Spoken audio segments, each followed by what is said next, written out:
YouTube top 4 and grand finals of the Meme Weekly Hajime. There can only be one winner, and you're looking at it. Let's go.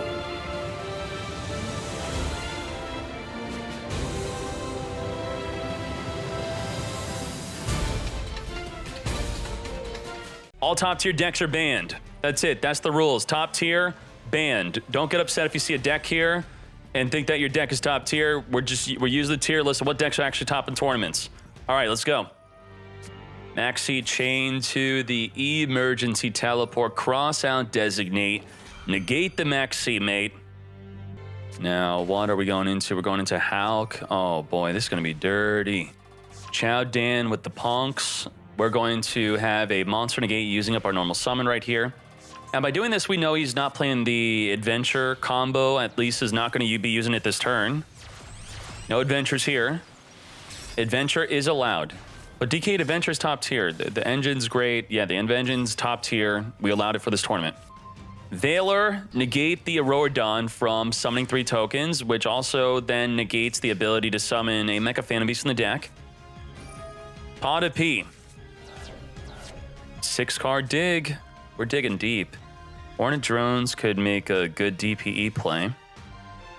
Widow Anchor, what are we grabbing? We grabbing the Hornet Drones. Hornet Drones, limited 1. It's good. It's that good. Clyde with the token. Token into Hayate. Hayate attack directly, then send a ray from the deck. Valor. Oh boy, stopping Hayate from sending. Kagari. Kagari, add back the drones, and we could DPE, Anaconda DPE.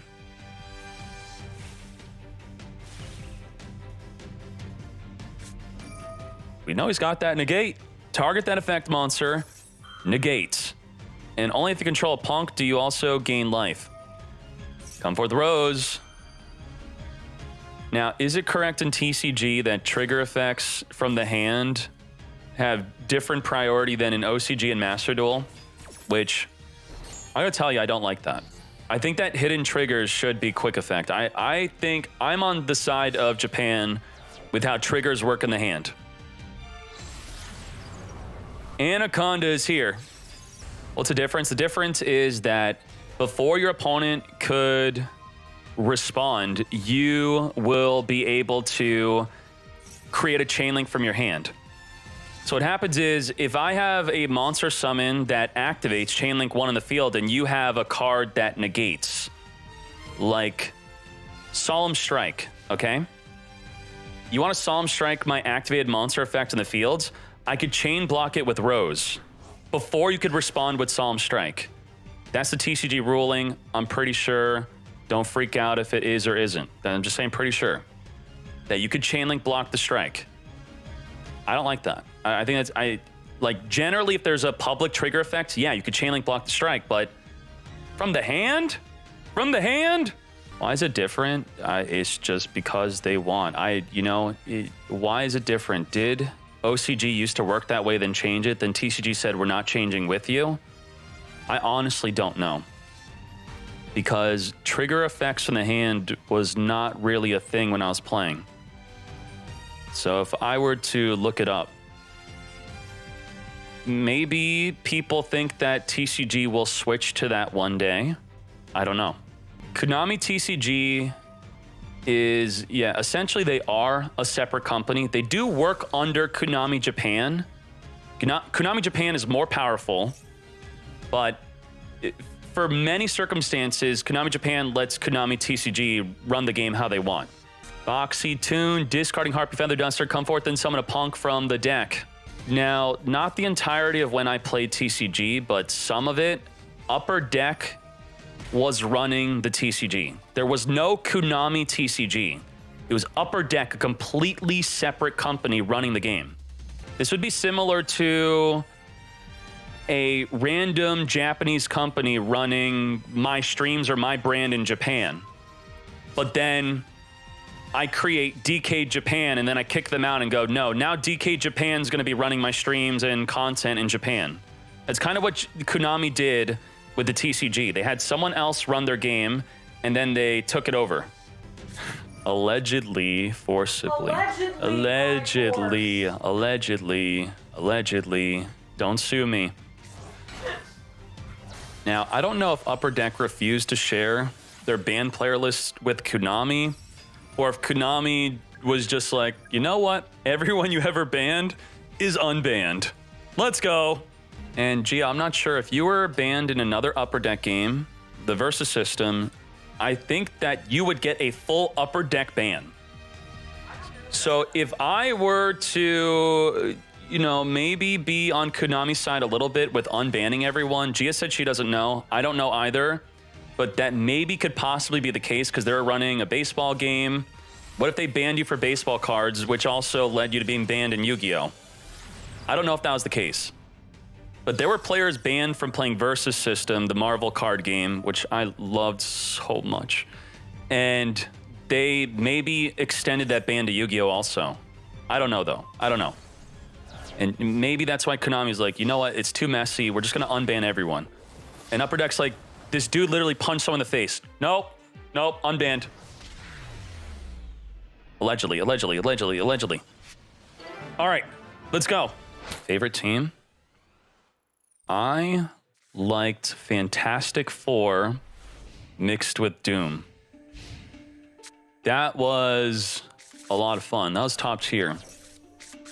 The Brotherhood and X-Men wasn't really top. See, Brotherhood was top tier, but then you mix it with X-Men and then it wasn't top tier, so I kind of liked that. I liked the Batman cards. I think Gia liked Arkham Asylum, which was just a horrible deck type. It was absolutely terrible. And people say that Versus System died for a reason. And I'll get to why they were banned for this reason. What happened was Versus System came out and their way to run the game was to bribe all the Magic the Gathering players and even Yu-Gi-Oh players to play their game. How did they bribe them? Let me have a picture of what Versus System looks like.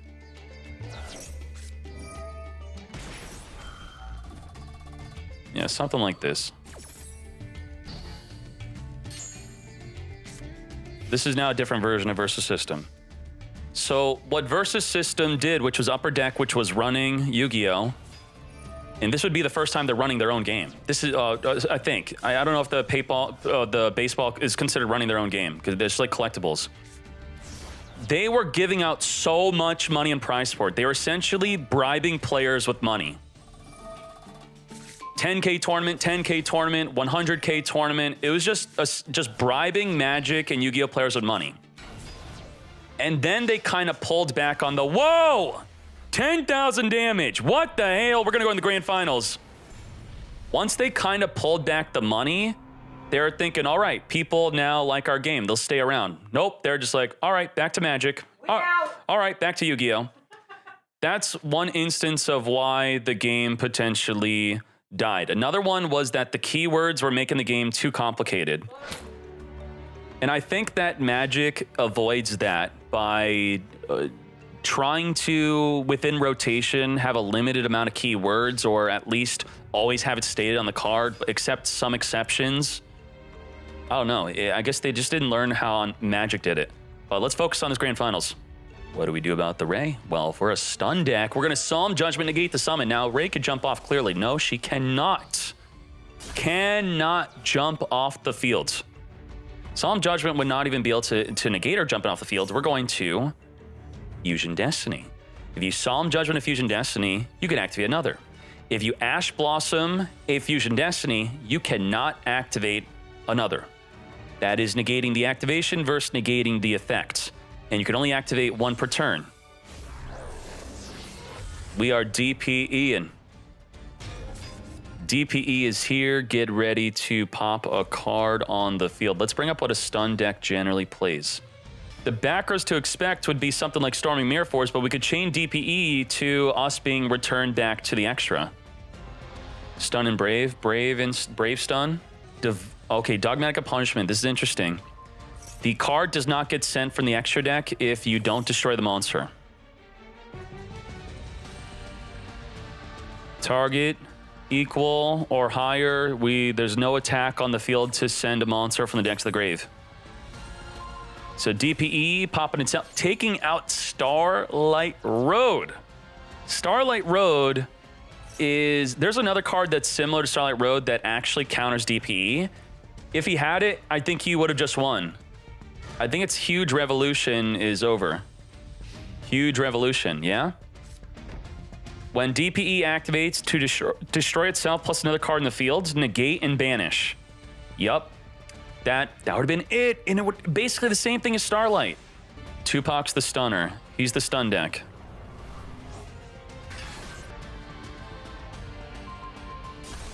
Wiping out, there can only be one. That is unfortunate. This duel might already be over. We'll have the top deck list for you. Ray. Ray. Come forth, Ray. Ray into Rose. Rose, come forth.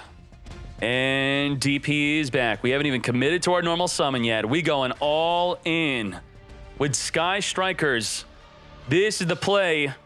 This is the way. There's no way Tupac has anything to stop this.